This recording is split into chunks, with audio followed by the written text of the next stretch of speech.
Галзуу кино сувагта тавтай барилаа. За энэ удаад блогийнхэн ярих гэж байгаа галзуу кино бол 1997 онд гарч байсан агаарын шорон буюу Conner.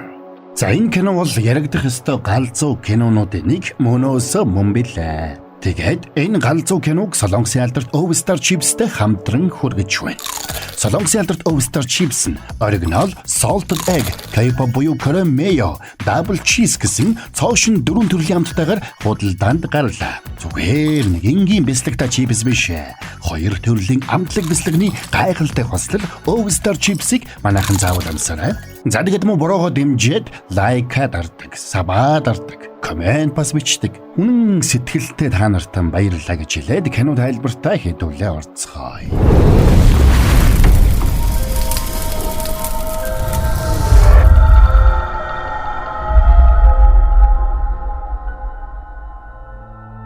Америкийн нэгдсэн улсын армийн тусгай хүчний Рейнжер Камерон амралтаараа гэртээ ирж байгаагаар кино эхэлнэ. Тэр хөл хүндтэй эхнэр Тришагаа баярлуулахын тулд ирнэ гэдгээ хэлээг байлаа. Эхнэр нь Алабама дахь нэгэн жижигхэн уушийн газарт ажилладаг байж. Гэвч тэдний баяртай уулзалт тэнд байсан зарим нэг хүмүүст таалагдсангүй. Цэргийнхнийг үзэн яддаг хэсэг залуус тэнд сууж таарчээ. Тэд Камероныг уушийн газарт байхад нь үг хэлээр өдөж байсан ч Камерон тэднийг тоолсонгүй. Гэвч эхнэрийнхээ ажлыг тарсны дараа Камероныг эхнэртэйгээ гарч ирэх үед нөгөө халамцуу залуус тэднийг угтаад хурж ирдэг. Ингээд Камерон жирэмсэн эхнэрээ хамгаалахын тулд тэр залуустай зодолдож бүгдийг нь зодсон ч харамсалтай нь тэдний нэгийг санамсаргүй алж орхино. Ингээд манай хүнийг аргагүй хамгаалалт хэтрүүлэн хэрэгэлсэн гэж буруутгаад цэргийн тусгай бэлтгэлтэй нэгэн учир хэргийг нь хүндрүүлж холбооны шоронд 10 жил хорих ял оноолоо. Камерон шоронд байхдаа дээд зэргийн сахилга баттай байдаг. Түүгээр зогсохгүй нэг өрөөнд хоригдож байсан Baby O хочид нэгэн залуутай сайн найзууд болцгооно. Тэр цагаас хойш 8 жил өнгөрчээ. Улмаар үлгэр жишээ сахилга баттай байсныхын төлөө Камероныг магадлангаар хугацаанаас өмнө суллах шийдвэр гарсан байна. Сонирхолтой нь Камероны магадлангаар суллагдах өдөр нь тэрний бяцхан охин Кейсигийн төрсөн өдөр байж таардаг. Камероны суллагдах болсныг мэдсэн цагаас эхлээд аав охин хоёр уулзах өдрөө тэссэн ядан хүлээцгэн. Камерон ч охиныхоо төрсөн өдрөөр бэлэглэх нэгэн чихмэл тулай бэлдсэн байлаа. Гэтэл гайвал шоронгийн удирдлагын шийдвэрээр тухайн шоронгийн хамгийн онц ноцтой гэмт хэрэгтнүүдийг Алабамад шинэхэн байгуулагдсан онцгой дэглэмтэй шорон руу шилжүүлэхээр болдог. Энэ ажиллагааг Америкийн нэгдсэн улсын маршалын албаны агент Vince Larkin удирдан зохион байгуулахаар болж. Шоронгийн удирдлагын зүгээс онц хүнд гэмт хэрэгтнүүдийг шилжүүлэх нислэгээр Камероныг Алабамад хүргээд тэндээс нь суллах шийдвэр гаргасан байж. Ингээд хоригдлуудыг тээвэрлэх онгоц бэлэн болж хөөрхийн өмнөхөн хар тамхитай тэмцэх хилцээний дарга Данкан гихч хурж ирээд гэмт хэрэгтнүүдээс мэдээлэл олж авахын тулд нэг залууг нь хоригдлын дүрээр тэдний дунд шургуулах хүсэлтэй байгаагаа илэрхийллээ. Vince ч зөвшөөрч тусгай агентад хоригдлын хувцас өмсгөж хоригдлуудын дунд шургуулахаар бэлтгэж эхэлнэ. Энэ үеэр Vince Данкантай санал зөрөлдөж хоригдлууд дунд зэвсэгтэй орох нь аюултай гэж үзэж байгаагаа хэлээд тусгай агентийн бууг хурааж авдаг. За ингээд онц хүнд гэмт хэрэг үйлдсэн аюултай хоригдлуудыг нэг нэгээр нь онгоцонд суулгаж эхлэхэд Vince тэднийг тусгай агентад нэг нэгээр нь танилцуулж эхэллээ.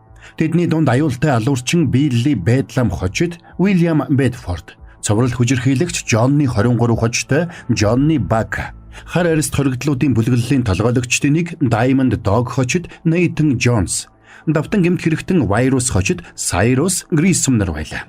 Тэдний дунд Алабамад очисон даруйдаа магадлангаар суллагдах Камерон тэрний найз Baby O-нар багтжээ. Энэ бүхний эцэст тусгай агент онгоцонд суулгахын өмнөхөн Данкан сэмхэн амьсанд нь гар буух хавчуулж өгдөг. Ингээд бүгд онгоцонд суусны дараа хянагч нислэгийн үеийн дүрм журмыг танилцууллаа. Хоригдлуудын нэг тэрнийг үл тоож гутал руу нулимсанд цаадах нь уурлаад тэрний амыг скотчдож толгойд нь харууд угалжгаад цааш үргэлжлүүлэн дүрм журмуудыг тайлбарлаж өгдөг. Тэдний дундаас хамгийн аюултайд тооцогдож байсан Diamond Dog хочид Nathan Jones болон Virus хочид Cyrus хоёрыг тус-тусад нь торонд хорьсон байлаа. Бас тэднээс холгүйхэн өөр нэг онц хүнд гэмт хэрэгтэн болох цоврал хүчингийн хэрэгтэй Johnny 23 сууж байлаа. Онгоц хөөрхөр хөдлөхтэй зэрэгцээд Cyrus сэжигтэй байдлаар бусдыгаа шордож яриа удаж эхэлнэ. Онгоц хөөрчгөөг харж зогссон Vince энэ ажиллагаа ямар ч асуудалгүй болно гэдэгт бүрэн итгэлтэй байгаагаа хэлсэн ч үнэн хэрэгтээ байдалд хэлсөөрөөр эргэх гэж байлаа. Онгоц хөөрсөн даруйд Сайрус нийтэн 2 гарныхаа арьсан дор нуусан цаас хавчигчиг гаргаж ирээд гаваа тайлахаар оролдож эхэллээ. Бас Сайрусыг дохио өгөх үед тэрний хамтрагчдын нэг Пимпол хожид Паркер гэгч залуу өмнө нь залгиж бэлдсэн байсан жижиг удаатай керосин болон шүтэнзийг амнаасаа гаргаж ирлээ. Тэгээд тэр хажуудаа сууж байгаа залууг үгийн зөрөөгүй шатааж орхидог. Онгоцон дотор гал гарсанд хянагч нар сандралдаж Пимпол Паркерыг тэндээс холдуулад галыг унтраахаар оролдож эхлэх үед Пимпол Нейтний торыг сэмхэн онгойлгосонд гаваа аль хэдийн тайлсан байсан Нейтэн хянагч нар руу дайран орно.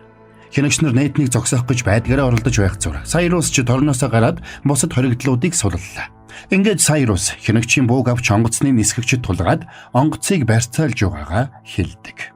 Байдал нэг л сэжигтэй байгааг Винс анзаарсан ч хоригдлууд онгоцны нислэгийн маршрутыг өөрчлөхгүйгээс гадна нисгэгчээр бүх зүйл зүгээр байгаа гэж мэдэгдсэн учраас Винс хэсэгтээ тайвширлаа. Хоригдлууд амьд үлдсэн хянагч нарыг торноос гавлсан байна. Цоврал хүчингийн хэрэгтэй Джонны 23 нэг эмэгтэй хянагчийг онилсан байсан ч Сайрус тэрнийг зогсоодог. Тэгээд онгоцон дотор дээд зэргийн эмэх замбраатай байх ёстой гэдгийг хоригдлуудад сануулдаг. Ингээд Нейтэн хоригдлуудад эмэх цэгцтэй байж нэгдсэн удирдлагаар хөдөлгөхийг хатуу сануулж эцсийн мөч хүртэл онгоц хоригдлуудад эзлэгдсэн гэдгийг мэдэгдэж болохгүй гэдгийг хатуу сануулна. Хуваарийн дагуу дараагийн зогсоол дээр зарим хоригдлуудыг буулгаж өөр хэдэн хоригдол нэмж авах ёстой байлаа. Тиймээс одооноос буу хоригдлуудыг бэлдэж эхлэхийг тушаадаг. Ингээд Пимпол Паркер хоригдлуудын хөлний дүнгийг тайлж байх үеэр хоригдлууд дунд Данкны ширгуулсан тусгай агент гинэ тухсхийн Пимполд буу тулгаж барьцаанд аваад онгоцыг яаралтай буулгахыг шаардаж эхэллээ. Гэвч тэрний оролдлого талаар болж Сайрус тэрнийг газар дээр нь нам бууддаг. Пимпол Паркер бүх хоригдлуудыг бүртгэсний дараагийн зогсоолд бууж үлдэх ёстой 6 хоригдлоос 3 нь хянагчдтай хийсэн тулааны үеэр амиа алдсан болохыг тогтоодог. Ингээд тэд 6 хоригдлыг мэдэгдэлгүйгээр яаж үлдээх талаар зөвлөлдөж эхэлцгээв. Энэ үеэр тэдний буух гэж байгаа онгоцны буудлын эргэн тойронд ширүүн шуурга болж байгааг онгоцны нисгэгч мэдэгддэг.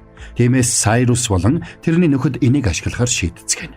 Үүнтэй зэрэгцээд хоригдлуудыг шилжүүлсэн шоронгийн хянагчид Сайрусын байсан өрөөнөөс сэжигтэй зүйлсийг олж хоригдлууд ямар нэг зүйл сэдсэн болохыг олж мэддэг. Сайрус болон тэрний залуус амиа алдсан 3 хоригдлын оронд өөр 3 хоригдлыг буулгахаар болох үед Камерун тэдний дунд сонгогдсон байлаа. Гэвч Камерун 15 жилийн ял эдлэх дутуу байгаа учраас үлдэж хоцрох хүсэлгүй байна гэж хэлдэг. Тэгэд Камерун амиа алдсан хянагчдын нэгнийх нь хувцсыг өмсөж хянагчийн дүрд тоглох ёстой боллоо. Энэхүү хянагчийн хувцсыг тайлж авах явцдаа Камерун дуу хураагаар ажиллаж байгааг олж түүнийг нэг хоригдлын ингэрт хийж өгөөд онгоцноос буулгадаг.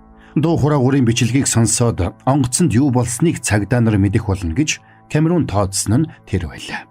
За ингээд тэдний онгоц хоригдол солилцоо хийх ёстой Карсон хотын онгоцны буудлын дээр газарддаг. Энэ үеэр шоронгийн хянагчид Сайрусын хоригдож байсан өрөөнөөс тэрний оргох төлөвлөгөөг олж маршлын албаны агент Винс руу яаралтай мэдэгдлээ. Харин Сайрус болон тэрний залуус шуургаар далимдуулаад 6 хоригдлын толгойд харуу дугулж бушуухан буулгаад шоронгийн хянагчдад өгч зөрүүлээд хэдэн хоригдлыг нэмж аваад цааш нисэхээр яаравчилдаг. Тэндээс онгоц жолоодох туршлагатай хоригдл нэмэгдэж орж ирнэ гэдгийг Сайрус айл хэдийн тооцоолсон байлаа. Өөрөөр Уильямс гэгч тэр хоригдл онгоцонд суусан даруйда онгоцны байршил тогтоогчийг яралтай салгаж зэрэгэл дэхнэн зогсож буй жижиг онгоцонд сойрлуулахыг даалгадаг. Пимпол Паркер онгоцны зогсоолын ажилтанд баригдах шахсан ч өөрийгөө цагдаа гэж танилцуулаад баригдалгүй мултарч чадна. Энэ үеэр хянагчид өөр нэгэн онц хүнд гэмт хэрэгтнийг тэдний онгоц руу суулгахаар авчирлаа. Гэтэл тэр нь зартай цуврал алуурчин Гарланд Грин гэгч байдаг. Хянагчид тэрэнд тусгай өмсгөл өмсүүлж нүүрэнд нь баг зүйлэгжээ. Нөгөө талд Винс Сайрусын хуучин өрөөнөөс олдсон зүйлсийг сайтар судалсны үндсэн дээр тэдний төлөвлөгөөг ойлгож Карсон хотын цагдаагийн газар руу мэдэгдэхээр яаравчилсан боловч бүх зүйл оройтсон байлаа. Сайрусын өрөөнд байсан хянагч нар нэгэн учир битүүлэг хайрцгийг онгойлгосонд тэнд нь тесрэх бөмбөг байж таардаг. Ингээд шоронд хүчтэй дэлбэрэлт болж олон хүн амиа алдацгаана. Үүнтэй зэрэгцээд онгоцноос хоригдлуудыг атсан автобус онгоцны буудлаас хөдлөлөө. Гэвч удалгүй автобусанд байсан хянагчид Камеруны үлдээсэн сонсох төхөөрөмжийг олж онгоц хоригдлуудад эзлэгдсэн болохыг ухаардаг. Тэд яаралтай холбоо барьж нэмэлт хүч дуудсан боловч энийг нь гадарлсан Сайрус онгоцны буудлын ажилтнуудыг буудаж унгаад бушуухан хөөрөх тушаалыг өглөө. Ингээд онгоц нь хөөрөх үед үлдэж хоцорсон Pinball Parker онгоцны хойноос гүйж дугуйнаас нь зүүгдэх гэж оролдсон ч чадлагүй дугуйнд нь няц даруулж амиа алддаг. Үүнтэй зэрэгцээд хоригдлуудын онгоцонд байсан байршил тогтоогчийг суулгасан жижиг онгоцч бас өөр тийшээ нислээ. Энэ үеэр хоригдлуудыг алдсандаа ууралсан Vince Duncan хоёр бие биенийгээ жижиглэн буруутгацгаана. Айдгаа авдартай хийсэн Cyrus энэ үеэр онгоцны холбоог сэргээж Vince-ийг тавлахаар холбоо тогтоолоо. Старын шин төрөл амталж үзсэн үү? Чедар моцареллагийн хослол. Илүү бислэг Стар. Vince тэднийг хаашаа явж байгааг нь мэдэх гэж оролдсон ч Cyrus тэрнээр тоглоом тавхуг хийж дараа нь юу хийх гэж байгаагаа мэдэгдэхгүй байлаа. Гэвч цаагаараа тэд зэрэгэлдэх нэгэн хаягдсан онгоцны буудлын руу очихоор төлөвлөсөн байна. Энэ үеэр Камеруныг угтаж авахар онгоцны буудлын дээр хүлээж байсан эхнэр охин хоёр дээр Маршалын албаны нэгэн агент хурч очлоо. Тэгээд тэднийг дагуулад нэг тийшээ явдаг. Онгоцон дотор Камерун Нейтэнтэй уулзаж тэрнийг ийм том хар залуу гэж Cyrus шиг цагаан залуугаас тушаал аваад байх нь зохимжгүй биш шүү гэж яс хаях гэж оролдсон ч оролдлого нь талааруулна. Ингээд аргаа барсан Камеруныг суудалдаа суухад тэрний найз Baby Owen бие муудсан байлаа. Учир нь Baby Ow чихрийн шижинтэй байж тэр замдаа инсулин тариулах ёстой байсан ч үүмэнээс болоод цаг нь хэтэрчихсэн нь тэр байлаа. Харин тэдний хажуугийн сандал дээр Carson хотоос шилжүүлэн суулгасан онц ноцтой цуврал алуурчин Garland Green тэднийг анхааралтай ажиглаад сууж байна. Энэ үеэр Vince болон тэрний хүмүүс хоригдлуудын хувцсанд сонсох төхөөрөмжийг хийж явуулсан хүн хэн болохыг олж тогтоохоор ажиллаж байдаг. Тэгэд тэд Камеруны хувийн хэргийг олоод аргагүй хамгаалалт хэтрүүлсний улмаас ялавсан Америкийн армийн тусгай хүчний Ranger болохыг нь олж мэдлээ. Тэгээд тэд ямар нэг аргаар тэрнтэй холбогдож тусламж авах нь зүйтэй гэж ярилццгаана. Харин тусгай агентаа алдаж нэлээд ууралсан Duncan агаарын хүчнээс тусламж авч онгоцтой хоригдлуудыг агаарт нь дэлбэлж зүйл дуусгах ёстой гэж зүтгэдэг. Ингээд шоронгийн захирагч Duncan-ы үгэнд орж онгоцыг газардж хоригдлууд зүгтхаас өмнө агаарт нь устгахаар яаран хөдөллөө. Энэ үеэр хоригдлуудын онгоцыг жолоодож байсан Williams онгоцны газардах эд ангид ямар нэг зүйл тээглээд байгаа учраас онгоцны нисэх хурдад сөргөөр нөлөөлж байгааг Cyrus-т хэллээ. Ингээд Cyrus энийг шалгах даалгаврыг Nathan-д өгсөн ч тэр Камеруныг дагуулж явдаг. Тэгээд тэд онгоцны газардах эд ангид Pinball Parker-ийн цогцос гацчихсан байгааг олж харцгаана.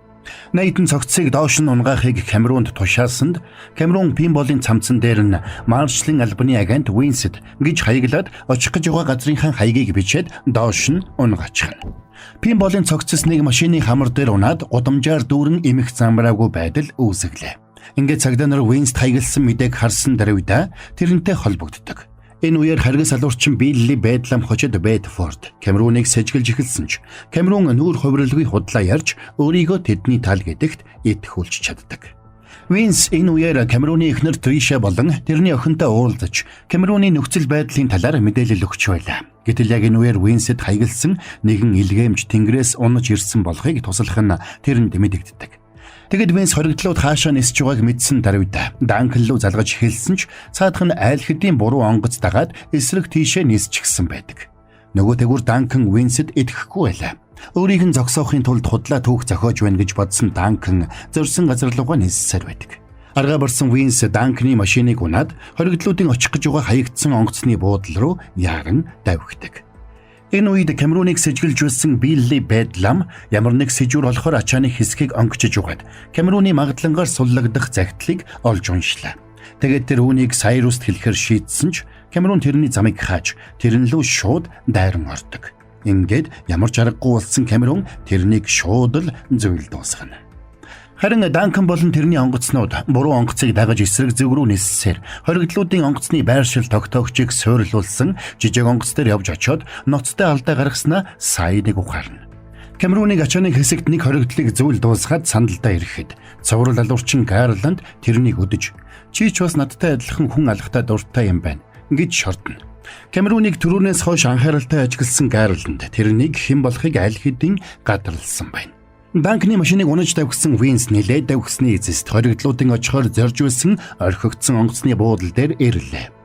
Тэгээд тэр машинаа нэг газар нуугаад хоригдлуудыг эрхийг хүлээж эхэлдэг. Удалгүй Cyrus болон бусад хоригдлуудын суулсан онгоц тэнд ослын буулт хийж газарддаг. Газарт буусан даруйдаа Сайрус амьд үлдсэн хянагчдыг буудаж алахаар завдсан ч Камерун тэрнийг болиулж тэднийг энэ удаад амьд үлдээж хүнд хүчээр ажил хийлгүүл бидэнд хэрэгтэй гэж ятгсанд Сайрус ч санал нийлж тэдэнд хүр зөгөөд онгоцны доорх хэлсийг яаралтай ухаж эхлэхийг тушаалаа. Санаа намарсан Камерун яаралтай явж Билли Оуд инсулин тариа олж авахаар гүйдэг. Гэтэл харуулт гарсан байсан Джонны 23 тэртээд цэргийн цуваа өөрсдийг нь чиглэж ирж байгааг хараад бусдаа яаралтай мэдэгддэг. Харин алуурчин Гарланд Грин онгоцны буудлаас холгүйхэн нэгэн байшингийн гадаа ганцаараа тоглож байгаа бяцхан охинтой тааралдана. Бяцхан охин ч ямар амжигтай алуурчинтай таарснаа мэдэхгүй тэрнтэй хамт тоглохыг санал болгодог. Энэ үеэр найздаа тариа хайж явсан Камерун нэг гараж дотор нуугдж байсан гэмт хэргийн бүлэглэлийн хинтэй таардаг. Цаадуулан тэрнийг алах гэж оролдсон ч Камерун тэдэнтэй тулалдаж бүгдийг нь буулгаж авч чадна.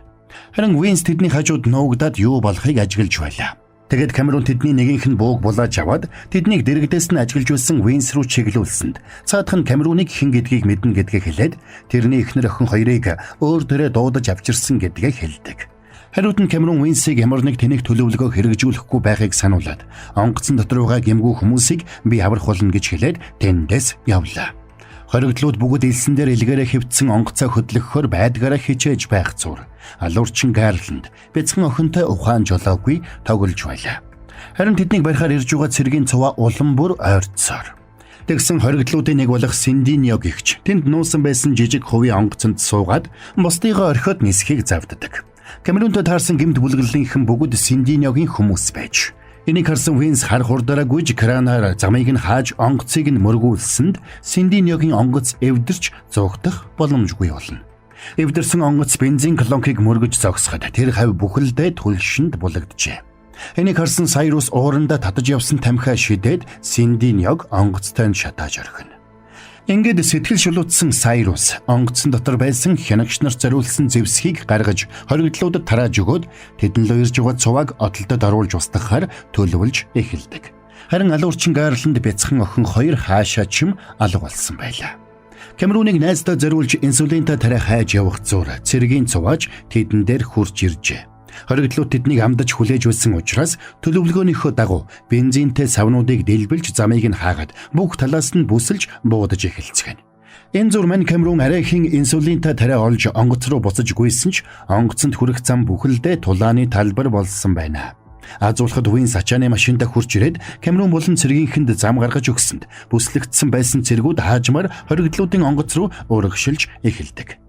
Тэгэд Камерун онгоцон дамжиж орж ирэхэд дайны хажуугаар дажин гэгчээр Джонны 23 онгоцон дотор гавтай байсан эмэгтэй хянагчийг хүчинтэх гэж байлаа.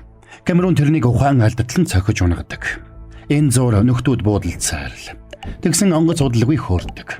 Энэ үеэр алуурчин Гарланд ханаас ч гарч ирээд Камеруны хажууд сууж байлаа. Энэ удаа тэр бяцхан охиныг ягаад ч амьд үлдээсэн байна. Онгоц хөөрч бүх зүйл баг зэрэг намжсны дараа Сайрус тэдний дунд харах байна гэж хэлдэг. Учир нь тэдний очих гэж байгаа газрыг цэргийнхэн мэдэх ямар ч боломжгүй байлаа. Тиймээс тэр эмэгтэй хянагчд буу тулгаад харах өөрийгөө илчлэхгүй бол тэрнийг нам буудна гэж сүрдүүлдэг. Ингээд аргагүй байдалд орсон Камерун өөрийгөө илчлэхээр бэлдэж байсан ч Baby O урдуур нь орж би тэр хүн чинь байна гэж хэлсэнд Сайрус тэрнийг өчиггүй нам буудна. Дотны найз нь гар дээр нь амьсгал хураахад ууралж хэлгэнсэн Камерун онгоцон дотор байсан Сайрусын хүмүүс рүү дайран орлоо. Гэтэл үүнтэй зэрэгцээд Винс Данкан хоёр байлдааны нисдэг тэрэгтэйг тэднийг гүйцэж ирсэн байлаа. Нисдэг тэрэг онгоц руу гал нээж эхлэхэд Камерун яаран онгоцны удирдлагын хэсэг рүү очиж онгоцон доторх нөхцөл байдлыг гартаа авсан учраас галаа зогсоохыг Винсээс шаардна. Учрыг ойлгосон Винс Данкны галаа зогсоохыг шаардсан ч Данкан үгэнд нь орлоггүй гал нээсээр хоригдлуудын сууж явсан онгоцны банкийг гэмтээж бензин нь асгарч эхэлдэг. Гэвч тэд хөөцөлдөж явсаар Лас Вегас хотод ойртож ирсэн учраас хотын дээр онгоц унах аюулаас сэргийлэхийн тулд Данкан болон тэрний цэргүүд арга буюу галаа зогсооно. Винс онгоцыг Лас Вегас хотын онгоцны буудалд газардахыг шаардсан ч Уильямс онгоцыг Лас Вегас хотын төв зам дээр газардуулахар болж ослын буулт хийж маш их үе мэдэгдээдэг. Ингээд хүмүүсийг өмөлдөж байх зур Нейтан Джонс, Сайрус нар галын машинд суугаад зүгтсэн бол Винс Камерун хоёр тэрний араас цагдаагийн мотоциклоор шил даран хөөдөг. Сайрус Камеруны охиндоо өхөр бэлдсэн байсан чихмэл туулайг нь авч явсанд Камерун ууралсан байлаа. Тэгэд Камерун гүйцэж ирээд галын машины дээр Сайрустай халз тулалдаж эхэлдэг. Энэ үеэр галын машин замаасаа гарч машин мөргөд гал давтан шатаж эхэлснэ. Удалгүй тэр чихтэй дэлбэрч дотор нь байсан бүгд амиа алдацгаана. Харин машины дээр байсан мань Камерун самбаачлан үсэрч ослоос амьд гарч чаддаг. Тэгэд Камерун гудамжинд цугласан олонний дунд цагдаа нартай хамт зогсож байсан эхнэр Триша болон охин Кейсигээ олж очоод охинтойгоо анх удаага нүүр тулан уулзна. Тэр хаа холоос зорж авчирсан чихмэл туулайгаа охиндоо өгөхөд охин нь аавыгаа тэрэн авлаа. Ингээд цагдаа нар Винсийн хүсэлтийн дагуу Камеруныг баривчлалгүй чөлөөлөхөр болсон бол онгоцны ослоос амьд гарч олонний дунд нуугдаж амтсан алуурчин Гарланд казино тоглож байгаагаар кино маань конец фильм. За энэ түрээд энэ галзуу киноны тайлбар маань дуусч байна. Яахын аргагүй гал жүжигчд тоглосон галзуу кино шүү. Тэгээд кино тайлбар маань таалагдсан гэж найдаа. Энэ галзуу киног та нарт хүрэхэд Ovstar Chips хамтран ажиллалаа. Солонгосын алдарт Ovstar Chips нөштэй оригинал salted egg, K-pop буюу Caramel, double cheese гэсэн цоошин 4 төрлийн хамттайгаар худалдаанд гарцсан байгаа шүү дээ. Зүгээр нэг энгийн бислэгтэй chips биш ээ. 2 төрлийн амтлаг бислэгний гайхалтай хослол Ovstar Chips гэж байгаа шүү дээ. Та нар маань тэгээд амсч үзээг бол амсаад үзнэ биз. За тэгэд хэдүүлээ дараагийн бас нэгэн галзуу киноны тайлбараар уулзцгаана. Тэр болтол яг үлээ. Манайхан дараагүй юмнуудаа дараад хүлээцгээж байна шүү дээ. Та нар нэрээ үнэн сэтгэл сайтаа гарууд шүү.